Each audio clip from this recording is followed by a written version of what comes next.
la soo hadlay ayuu yidhi Sofia seeta xaaladaada waan fiicanahay alxamdulillaah maxaa jira waxaan rabaa Sofia inaan kula kulmo okay bay tiri Sofia way isla kulmeen Sofia markay isla kulmeen Sofia wuxuu u soo bandhigay inay maaragtay cilaaqo guur iyo waxaas ay u soo bandhigay wuxuu yidhi inaan ku guursado ayaan rabaa mustaqbal baan ka rabaa waxay ku tiri Sofia ma tihid adigu wiilka la socda Yibna khatiibka Yibna ma tihid ma garanayo waxa Soomaaliga weera khatiib waxay cilaaqada la leeyahay Yibna ma tihid wuxuu ku yidhi Yibna mar dhaweed baan isbarannay aan isbarannane anigu adan fikirkaaga iyo maaragtay aqligaaga iyo ka helay haddii aad leedahay maaragtay midlaad iyagu been bay sheegeen oo labadooda kalba mid iiman jirtay oo yani muu malaynay inay diyaar guur u yihiin xataa iiman sheegin ilaa anigu aan maaragtay aan ogaaday iiman sheegin ilaa anigu maaragtay hadalkooga iyo maaragtay kolba qof marka ii soo dirayaan saasan ku fahmay mooyaane iiman sheegi rabin malaha markaas darteed haddii aad leedahay cilaaqo oo maaragtay ama qof u doonan tahay dhib ma laha mayane cid uma dooni bay ku tiri waa la sheekaystay markii la sheekaystay waxa u sheegtay waxay rajaynayso inay noqoto ka shaqayso dayraanka oo maaragtay gabadh diyaaradaha iyo waxaas ka shaqaysa ay noqoto oo maaragtay ay lacag rabto inay urursato oo lacag urursanayso oo rabto maxad inay isqorto siday diyaaradaha iyo waxa u barato laakiin waqti dheer uu ku qaadan doono oo waayo may haysan lacagta waa dad iska faqiirin waxay la nooshahay hooyadeed iyo walaalkeed ay la nooshay iyada laftigeedu hooyadeed waxay jirtaa 70 sano waa qof weyn walaalkeedna waa iska maaha yani waa nimanka naagay waxa iska dhiga oo ma shaqeeyo marka waxay rabtaa lacagtaas sidii u shaqaysan lahayd ee isku sajil lahayd maxadkaas okay buu yidhi mise jeceshahay wuu ka helay gabadha caqligeega maasha Allah quruxdeeda xoog bay gabadhan uga qurux badnaatay waxaad dhihi doontaa ay qof kasta uu qurux badan yahay walaakiin subxaanallah way ka qurux badnaatay gabdhihii kale wuxuu ku yidhi meesha aad rabtid inaad isqortid waa imse lacagteedu waxay tiri waxa weeyaan $5,000 wuxuu yidhi okay buu yidhi maalinta ay kulmeen maalintii ku xigtay bay soo wacay wuxuu ku yidhi okay waan ku soo marayaa uu soo maray taxi bay qaateen meeshii uu geeyey wuxuu shubay lacagtii ay rabtay 5 sano inay ururiso iyo ka badan ayuu ka shubay subxaanallah way u qaadan weyday waxay dareentay inuu ka rabo wiilkan mustaqbal inuu wiil daacad yahay oo maaragtay saan iyo saan dadkan maaragtay warwareegii waxaas iyo waqti lumis iyo iskala saaxiib iyo noloshiisu aanay ahayn oo yahay qof hadaf leh oo mustaqbal inuu samaysto raba nin shaqaysta oo maaragtay raati maasha Allah ya qaata oo dhaxalkii aabihii qaatay oo reer raba inuu samaysto ayuu u sheegay iyaduna way ka heshay okay bay ku tiri Sofia wuxuu u sheegay reerkoogii buu yidhi waxaan helay gabadh maqribiyada oo saas iyo saasa gabadhaasaan doonan doonaa insha Allah gabadhaasaan rabaa inaan guursado okay bay ku yidhaahdeen reerkoogii bay wada hadleen sidii gabadha loo keeni lahaa maqrib iyo sidii arooska loo samayn lahaa ayaa maasha Allah laga wada hadlay dumaashidii iyo walaalkii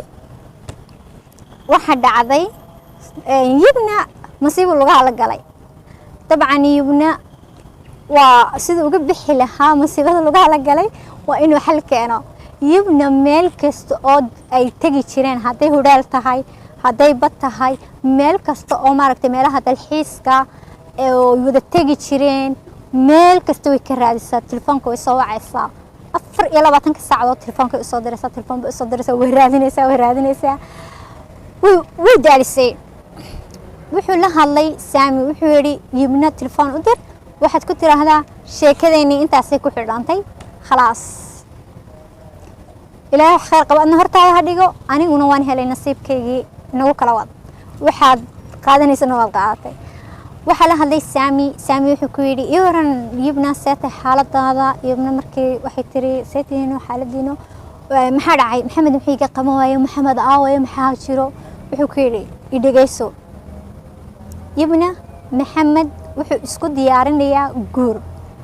gabadh ayuu imika doontay maadaama gabadh doontay yani sheekadeeni way dhamaatay telefoonkan iyo raadintan meel kasta aad naga raadinaysid jooji sheekadaasi way dhammaatay wixii lagu siinayay waxaad ka qaadanaysa waad ka qaadatay imikana ninkani guur buu diyaar u yahay gabadh buu gursan rabaa gabadhu gursan raba waayo miyaad rabtaa inaad ogaato haa waan rabaa ii sheeg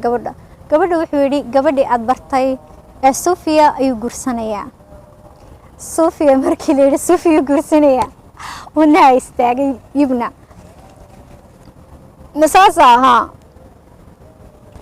halkii baa telefoonkii lagu kala xidhay way oraday waxay u tagtay Sofia ee gurigeega u tagtay waxa ka furay walaalkeed Cabdi Cali markuu Cabdi Cali ka furay albaab horta intaan albaabka la furin albaabka laag baa lagu kiciyo waa la garaacay waxa la socota Yusra Yusra albaabka soo tumanay oo dayaabaysa haddana fikrad baa ku soo dhacday tol fikradda ku soo dhacday maxay tahay way istajiyeen albaabka laga furay heblaay aaw madbaxay ku jirtaa madbaxay bay ugu kale ii warano siyaata xaaladaado mabruuq waxaan maqalnay inuu Maxamed ku soo doontay oo kugu farxay gabadhii way yaabtay waxay tiri kaada baa ma sii haa waxaan moodayay inaad iga xanaaqsan tahay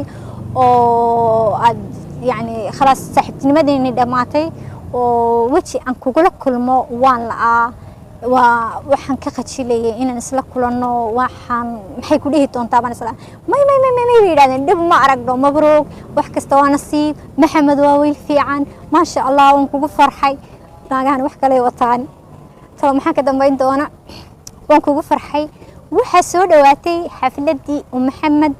sababteeda meesha ku yimaday nimankii fanaaniinta ah Kuwait ka imanayay ayaa soo dhawaatay waxay ku yiraahdeen beritoole xafladda ma tagaysaa soo ma tagaysaa xafladda haa beritoole xafladda waan tagaynaa aniga iyo Maxamed iyo waxa tagaynaa Ayman wixii isoo diray gaari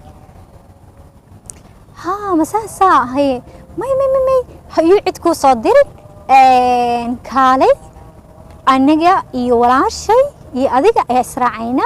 Maxamedna waxaanu ka dhigaynaa fahshaynu ka dhigaynaa Maxamed wuxuu mooday inaan ka xanaaqsanahay oo maadaama maaragtay khadiibkayga qaadatay aan ka xanaaqsanahay oo mashaakil naga dhaxeeyo marka fahshaynu ka dhigaynaa Maxamed inagoo wada soconaha arko inaynan islaysanay maaragtay anigu aan ku faraxsanahay markii hore meelaha ka raadinayay waxaasna qalad baa iga dhacay imikana waan idin hambalyeynaya gurkiina waan ku faraxsanahay wax kastana waa nasiib برون إسراعينا أنا تماه كوس سمينيا مكيب كوس سمينيا قال أنا جو سميسانينا أنا ولا شيء توبك أدوية ما أنت أراسك كنت جينا ونكسينيا وإحنا كوير ده بس إنك سيرة مضح حلقة حبي ما شاء الله عروسة جديدة واتهاي تقروح لها صبح له أنا قصان كارديجين أنا قصان كارديجين رم بيمودي وتوقع علي بريتولي جورجي وكالي عندنا وشيء أوكي جورجي بيتكتي قبله ولا لها تيميه بس سميستين وإسكو سمسمية تلام حد عدانا مصيبة ممكن صوص عطاء وإسكو سمسميين مركي تيميه إسكو سمسمية وحلا جاري دوركي صوفيا أي لا جاري دوركي صوفيا مركي لا جاري وحي مرايد بهي ستي صوفيا مرايد دي أي لقول مو نسكديك مرايد ساد أركتي تقروح دان كوجو سمية يشكل جسو إجي هاي ما شاء الله مفاجأة كعادة جاية اسكرلك اوكي باي كنتري ورمايستا iyadoo waxba lagu sameyn marnaba isma laha niyadeeda marnaba waxba kugu dhacaya isma laha oo qofka disleey waxba kugu dhacaya ma fadhiyo midalaad markii dibta lagu sameeyay hadii muraayadan haysato way arki lahayd dibta ku soo socda hadii muraayadan haysan lahayd way arki lahayd oo kici lahayd muraay waxa jirtay waqtiga kaawiyad waxa jirtay kaawido ma ogi qofkii garanaya kaawido dhuxul lagu guro oo waqtiyada jiray dhuxul baa lagu guraya marka dhuxushaas ay maaragtay cadaato kaawida korkeega waa kaawida waa bir kaawidadaasi markay cadaato ay olasha ay dab isku bedesho oo dabka ololayo kale isku bedesho ayaa wax lagu kaawadaysanaya markaasay ku kaawadaysanayaan timaha ku kaawadaysanayaan isbedesho kaawidadaasi kaawiyadiiba waxa kaawiyadiiba bismillah markay noqotay dab naarto kale maaragtay ololka oo kale isku bedeshay ayaa waxa midna timaha intay mid halka timaha ka qabatay sani u kicin gabadhii kursiga ay midna kaawiyadii inta soo qaadatay halka ka qabatay ay kaawiyadii wajiga laga dhigtay gebigaba gabadhii diirkii wejigeegii dhan feeskeegii dhanba wuu baaba'ay feeskeegii dhan gabadhii shakligeegii oo dhan wuxuu noqday meel keliya oo la taabta male way ku celcelisay gabadhii sidii bay ku dhimatay waxay ku dhufatay 11 jeer ay madaxa kaga garaacday khawida markaasay ku celcelinaysaa 1 2 3 4 farxsan tahay wuu qoslaysaa qalbiin bay ka qoslaysaa naagta ninkayga qaadatay imkaanu yaroosi lahaa waxaad qaadatay nasiibkaygii ana faqrigan kaga bixi lahaa bismillah say u qaylinayso say u faraxsan yihiin tani timahay ka jiidaysaa ilaa ay ka dhimato way dhimatay gabadhii markii ay dhimatay gabadhii maxay ku sameeyeen sheekadu intaa kuma dhamaanin gabadhii waxay ka jarjareen subxaanallah wax kasta oo dumarka u gaara way ka jareen intanay ka jareen tiyomeyda xataa oy dileen kamay tegin yani waxa hawleer qurqurux badan oo 18 jir imika soo baxaya laakiin waxa ka soo baxay subxaanallah aan rumaysanin xush bay haayeen baalo jirkeegii bay jarjareen intanay ka jareen meel kasta ka jareen subxaanallah waxay u dileen qeyr xad tiyomeyda waxay sameeyeen waxay lahaayeen markay xoolaha soo qashaan god ayaa jiray dhiigu ku gorarayo neefka si dhiigu uga goraro iyo meel neefka lagu caligayo gabadhii way qabteen meel bay ku soo caligeen markay meeshii ku soo caligeen dhiigu soo uga goraro way jarjarayaan oo markay jarjari doonaan gabadhii meel bay ku soo caligeen way jarjareen dhiigii gabadhii markuu ka dhamaaday waxay sameeyeen way qaadeen waxay ku duuduubeen sijaayad gurigooga taalay oo sijaayad weyn ilaa baa weyn bahlan dhulka lagu furaasho anu sijaayad baan aqaana dabcan bahalahaas dhulka lagu furaasho oo waa weyn ama casuumadaha iyo meelaha lagu ama masjidada lagu furaasho kuwaas ay ku duubeen kuwaas markii ku duubeen waxa la sameeyay gurigii oo dhan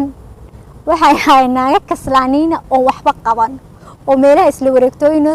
24 saacadood saas uu wareegaya guri danka malaha nolol danka awliir hooyana lahayn aabana lahayn walaalkood baa jooga walaalkoodna waa askari iska basiida oo tiisiba haysato arartigu baxaa habeenkii soo noqdo habeenkii iska seexda gurigii waxa laga dhigay bismillah waxaan la arag wixii waxaan ku wax udgoon ahaa sida loo mayray daaqadii baa la furay ilmiidkana la qarinaya iyo dhiigana walaalkood baa yimiday